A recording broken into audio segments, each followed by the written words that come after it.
దీంట్లో eggs curry వేసాను. Eggs curry rice అయితే చూడండి ఇంత బాయిల్ చేసాక కొంచెం రైస్ వేసేసుకోవచ్చు. వేసేసుకొని చూడండి డ్రైడ్ మన ఆనియన్స్ ఫ్రై చేసుకున్నాం కదా అది.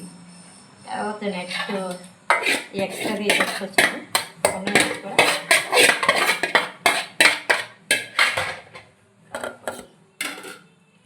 వేసేసుకున్నాక మళ్ళీ ఈ రైస్ వేసేద్దామని.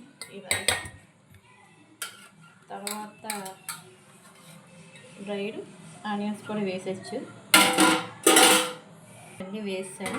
మూత పెట్టేసి హాట్ వాటర్ ఇలా ఒక బౌల్, పెద్ద బౌల్ ఒకటి పెట్టేసుకోవచ్చండి. చూడండి ఫ్రెండ్స్, మనం ఇలా పెట్టుకుని ఉంచుకుందాం. చూడండి ఫ్రెండ్స్, మన ఎగ్ దమ్ బిర్యానీ కదండి. చూడండి ఎలా కుక్ అయిందో రైస్ అయితే. చూడండి ఫ్రెండ్స్, మన ఎగ్ దమ్ బిర్యానీ అయితే ఈరోజు మరి చూడండి ఎంత బాగా వచ్చిందో. చూడండి ఫ్రెండ్స్, మన ఎగ్తో బిర్యానీ, ఎగ్ దమ్ బిర్యానీ.